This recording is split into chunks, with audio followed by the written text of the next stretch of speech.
এই যে আজকে প্রধান উপদেষ্টা যিনি রয়েছেন অবৈধ সরকারের অবৈধ প্রধান উপদেষ্টা, তার প্রেস সচিব শফিকুল ইসলাম তিনি বলেছেন বাংলাদেশে নাকি ডক্টর ইউনূসের কোনো সয় সম্পত্তি কিছুই নাই। অর্থাৎ এখানে বোঝাই যায় যে তিনি বাংলাদেশের নাগরিক না। প্রধান উপদেষ্টা একজন রোহিঙ্গা। তিনি একজন রোহিঙ্গা হয়ে কিভাবে বাংলাদেশকে আজকে শাসন করতেছে, এটা প্রশ্ন কিন্তু আজকে জনমনে। প্রধান উপদেষ্টার যিনি প্রেস সচিব রয়েছেন শফিকুল ইসলাম, তার বক্তব্যে স্পষ্ট হয়ে গেছেন। অর্থাৎ আজকে দেশবাসীর প্রশ্ন, জনগণের প্রশ্ন, যেহেতু তিনি একজন রোহিঙ্গা এবং বিদেশি নাগরিক, সেহেতু তিনি বাংলাদেশের রাষ্ট্র পরিচালনা করতে পারেন কিনা? অবশ্যই না।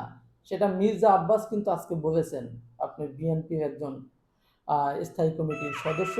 তিনি যখন আপনার বলেছেন যে তিনি বলেছেন আপনার যারা দেশ পরিচালনা করছেন, সরকারে আছেন, তারা বেশিরভাগই বিদেশি নাগরিক। অর্থাৎ মির্জা আব্বাসের কথাও কিন্তু বোঝা যাচ্ছে যে আজকে যারা সরকারে আছেন সবাই রোহিঙ্গা এবং সবাই বাংলাদেশের নাগরিক না। তো তাদের দ্বারা দেশ পরিচালিত হতে পারে না। এই জন্যই তারা বাংলাদেশকে বিভিন্ন দেশের কাছে বিক্রি করে দিচ্ছে হচ্ছে আমেরিকার কাছে এবং জাতিসংঘের প্রেসক্রিপশনে বিশ্বের উন্নত অনেক কান্ট্রির কাছে। তো বাংলাদেশের সার্বভৌমত্ব আজকে এই রোহিঙ্গারা নষ্ট করতেছেন, এটাই হচ্ছে সবার কাছে কথা। সবাই ভালো থাকবেন, সুস্থ থাকবেন। আল্লাহ হাফেজ।